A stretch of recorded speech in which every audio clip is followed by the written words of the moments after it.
Muy buenas noches a todos y muy bienvenidos a este nuevo programa del Toro por los Cuernos. Hoy vamos a coger a un buen toro, un toro complicado, pero un toro que yo creo que es necesario de lidiar. Es el toro de la libertad, y de libertad, y de libertad, y de la ausencia de libertad, y de la falta de libertad en España, es de lo que vamos a hablar en este programa.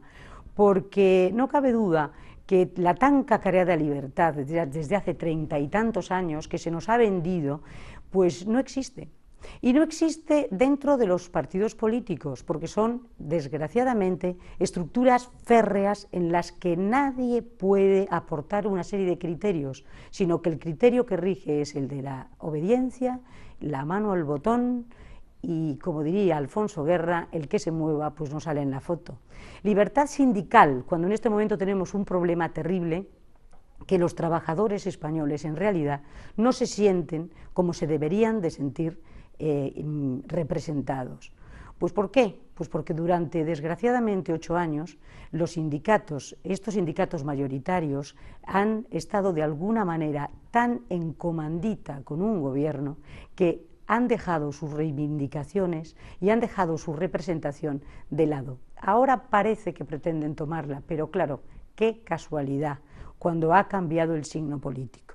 Aquel que se decía que era pues el vicepresidente tercero del gobierno, ¿verdad?, que era nada más y nada menos que el señor Méndez, bueno, pues de repente ha cogido la pancarta y está en las calles. Y libertad a la hora de que nuestros niños, si quieren estudiar en español, puedan estudiar en español. Esa libertad no se tiene, se sigue sin tener. Y libertad en tantos ámbitos, que por eso es tan importante hablar de esa ausencia de libertad y de cómo podemos hacer para conseguirla. Pues bien, esta noche cuento con la presencia de Javier Aguado Álvarez de Sotomayor. Javier, buenas noches. Buenas noches, Pepa. Pues muy bien, encantado de estar aquí contigo y bueno, saludo a todos los oyentes del programa, ¿no? Muy feliz de estar contigo. Y Javier, además, primero que viene de La Coruña, y a mí me encanta tener a un coruñés aquí sentado, porque es que siempre me dicen que yo me meto mucho con el puerto exterior de La Coruña. Bueno, no me queda más remedio, porque en este momento, oye, es que hay una gran rivalidad, pero yo adoro La Coruña y además me encanta tenerte aquí. Y además La Coruña, si se habla de libertad, es La Coruña, junto con Cádiz, la gran ciudad liberal por excelencia de España. Aquí no cabe duda que se fraguó aquella revuelta contra el absolutismo de Fernando VII y le costó la vida nada menos que al mariscal Porlier, y es cuna del liberalismo y de la libertad. O sea, los destacamentos de Ferrol y La Coruña fueron los que se alzaron en armas en contra del absolutismo y de Fernando VII. Primera revuelta. Luego terminaron todos en la horca, pero bueno, ¿qué le vamos a hacer? Por eso me encanta tenerte aquí. Y dime una cosa, Javier, para empezar así a hacer una pequeña síntesis. ¿Tú en este momento crees que en España se goza de libertad o estás de acuerdo con lo que yo dije al principio? Yo estoy de acuerdo. Estoy convencido de que hay una libertad relativa y hay una merma en lo que son las libertades, ¿no? Las libertades ciudadanas, las libertades individuales y las libertades pues de las asociaciones, de las organizaciones religiosas, etcétera. Pero sobre todo una merma en lo que es la libertad individual, ¿no? En toda España y también particularmente en Galicia, ¿no? En relación a la lengua, por ejemplo, pues sí hay una falta de libertad absoluta. Yo soy padre de 3 hijos en edad escolar y pese a las promesas incumplidas de Feijóo en la campaña electoral de que se iba a liberalizar y nos iban a permitir a los padres elegir libremente, sin coacciones y sin menospreciar ninguna de las lenguas oficiales, la lengua para educar a nuestros hijos, a pesar de que se nos hizo una consulta, luego no se cumplió, ¿no? Entonces, realmente, yo estoy percibiendo, como ciudadano de a pie, como padre de familia, como trabajador, como profesional, como marido, como bueno, persona que está metida en el día a día de España y de Galicia, que hay, digamos,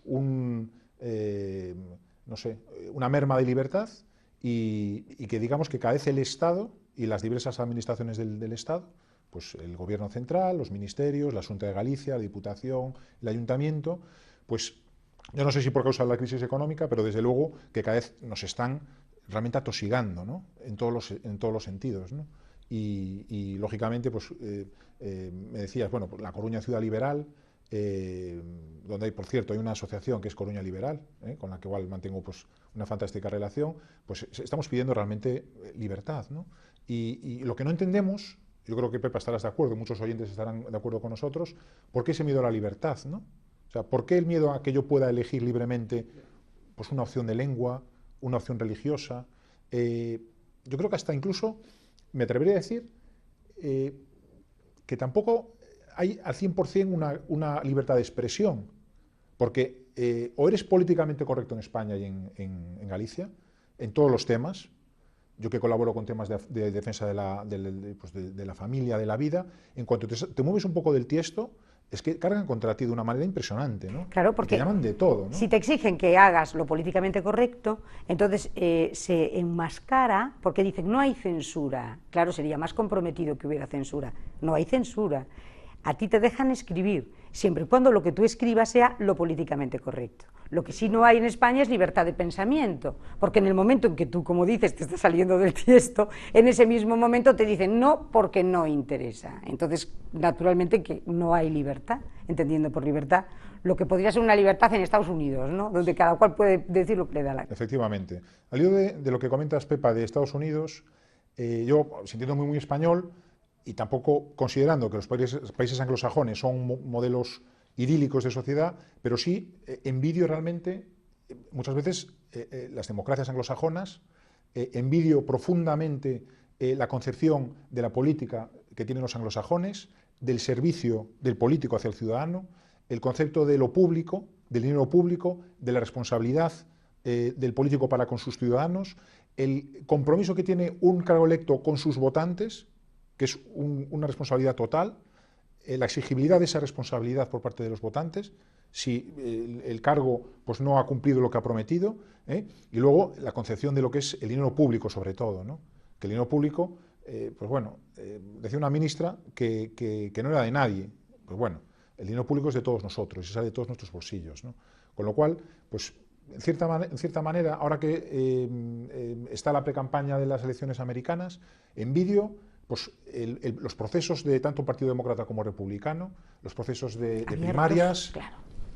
Abiertos a todo el mundo que quiera presentarse, no hay problema. Sí. Y aparte son grandes formaciones que por ambos lados, que incluye un montón de corrientes y un montón de formas de ver la vida, todas dentro de ambos partidos. Pero cada una de las corrientes enriquece al conjunto del partido.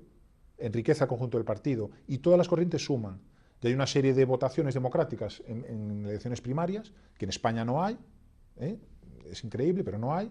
Hay paripés de congresos en los que hay un solo candidato y es elegido por aclamación, y la gente pues, no se pone de rodillas y empieza a hacer así pues, por decoro seguramente, pero allí todos observamos que realmente hay una democracia interna en los propios partidos, ¿no?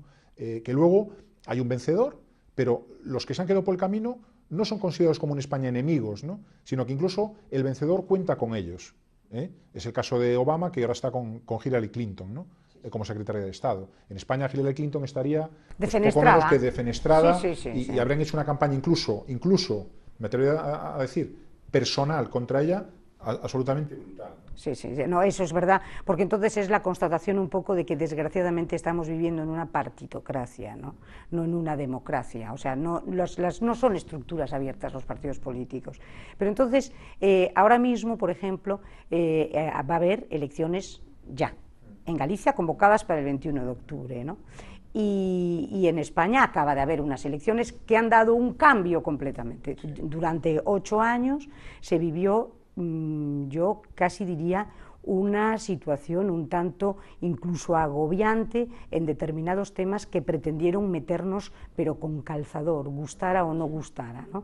Vosotros estabais, tú como representante un poco de lo que puede ser la sociedad civil, tú has estado en todo tipo de manifestaciones en contra de la ley del aborto, en contra de la ley de que se llamara matrimonio homosexual, matrimonio, no en contra de otra cosa, sino en la palabra en sí, en contra de la política antiterrorista de Rubalcaba, en contra de una serie en contra de la educación para la ciudadanía. O sea, vosotros y tú has estado llevando todo este tipo de cosas, estás metidos en todos los fregados, podríamos decir, ¿no? Sí, la verdad es que sí. Y en este momento ha habido un cambio, Y ese cambio tenía muchas expectativas. ¿Cómo ves tú ese cambio? ¿Te ha desilusionado? Ese cambio de timón, ese salir Zapatero, ¿no? Con todo lo que nos estaba complicando la existencia, yo creo que España es mucho. Y de repente venir un poco un aire diferente que era Mariano Rajoy. Y ahora, ¿tú qué dirías de estos meses del Partido Popular en el poder? Bien, yo he de reconocer, ¿por qué negarlo? He de reconocer que he sido votante hasta ahora del Partido Popular, no militante, pero sí votante, tanto en las elecciones autonómicas como en las elecciones municipales, como en las últimas elecciones legislativas nacionales. Y sí deposité mi confianza en Mariano Rajoy, ¿no? Independiente de mis razones para votar a Mariano Rajoy, considero que tampoco levantó gran entusiasmo en su día cuando fue la campaña electoral y cuando realmente ganó con mayoría, reconozco que una mayoría muy holgada, Mariano Rajoy, sino que seguramente hasta empiezo a pensar que fue Zapatero quien realmente perdió las elecciones. Yo ahora mismo, Pepa, en respuesta a tu pregunta, yo como votante del Partido Popular, como votante de Mariano Rajoy, me siento profundamente decepcionado y profundamente engañado, lo tengo que decir claramente, por el partido y por Mariano Rajoy. No han cumplido sus promesas electorales en materia económica. A los trabajadores humildes, como yo me considero, a las familias medias bajas, medias altas, pues realmente ahora mismo nos están acribillando con impuestos, con inspecciones, digamos que lejos de lo que se prometió en la campaña electoral, y estamos hablando puramente de economía, luego hablaremos de otros temas de tipo ya moral o de libertades, pues se nos prometió que no iban a subir los impuestos, que no iba a subir el IVA, etcétera, ¿no? Y ahora somos los profesionales, los parados, los jubilados, realmente los que estamos sufriendo, los que estamos pagando todos estos recortes, ¿no? Y todos estos cambios, ¿no? Y luego en materia... Y la explicación que se da de que no era la realidad, o sea, nos hemos encontrado con una realidad que no pensábamos que era esta realidad y no nos queda más remedio que hacer esto. Y en este momento, lo último que ha dicho Mariano Rajoy, ya no podemos hacer más. O sea, estamos en manos de lo que nos diga Europa. ¿Eso tú crees que es así, que no es así, que es un poco una pos? Yo creo que no, yo creo que no es así. Y si ellos, estando en la oposición, con toda la información que pudieron llegar a manejar, pues en la oposición de tanto el Gobierno central como de diferentes comunidades autónomas, ayuntamientos y diputaciones, si hubieran sido suficientemente eficientes, tenían que haber conocido perfectamente la situación real de España. Pero, muy bien, puedes llegar y encontrarte con unos puntos más de déficit. Estupendo. Vamos a trabajar, vamos a intentar salir de esa situación lo antes posible, de la mejor manera posible. Lo que está observando el ciudadano, y es algo que yo me considero ahora mismo un indignado, lo que está percibiendo el ciudadano es que realmente los recortes se están aplicando sobre nosotros. Pero en cambio, no vemos que hagan recortes sobre las televisiones públicas, española, gallega, etcétera. No hay recortes sobre los propios políticos, sobre los cargos públicos, sobre las empresas públicas. Y lo que nos parece muy importante, o a mí me parece muy importante, digamos, la plataforma Sociedad Civil, lo que nos parece muy importante es el mastodóntico tamaño de lo que es la administración española, lógicamente, pues toda la estructura de comunidades autónomas, toda la estructura administrativa a nivel estatal, a nivel global,